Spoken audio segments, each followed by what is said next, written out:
Come proteggere il nostro cuore dal caldo? Scopriamo come reagisce il corpo e cosa fare per evitare i rischi.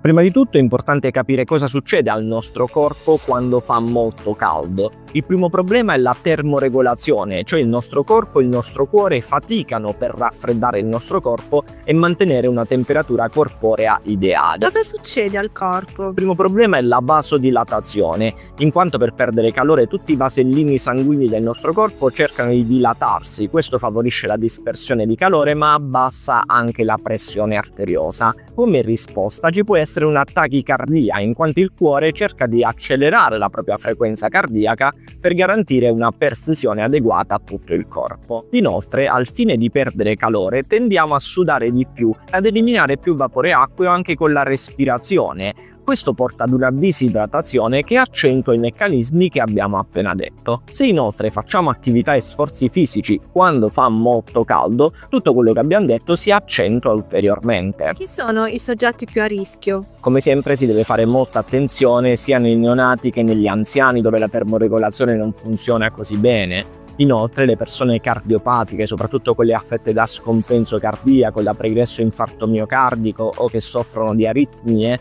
devono essere tenute sotto controllo. Bisogna inoltre fare attenzione ai farmaci diuretici che possono causare disidratazione, anche i farmaci ipotensivanti, quali beta bloccanti, calcio antagonisti e tanti altri. Ma attenzione non solo ai farmaci che vengono dati per la pressione, in quanto anche altri farmaci assunti per altre patologie, ad esempio alcuni farmaci per la prostata, possono anche causare ipotensione.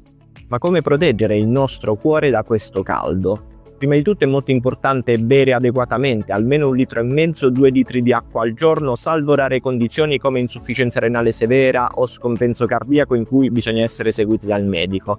Evitare le sostanze zuccherate e l'alcol, cercare di mangiare anche in maniera più fresca, frutta, verdura, non uscire nelle ore più calde, vestirsi leggeri, soprattutto con abiti chiari, controllare inoltre la propria pressione arteriosa. I farmaci vanno assunti soltanto sotto controllo medico. Quando rivolgersi al medico? Bisogna riferirsi al proprio medico se si accusano sintomi quali palpitazioni eccessive, ipotensione marcata, stanchezza eccessiva, oppure svenimento o dolore al petto. In base alla gravità si valuta se andare dal proprio medico di base oppure se chiamare il servizio delle emergenze 118.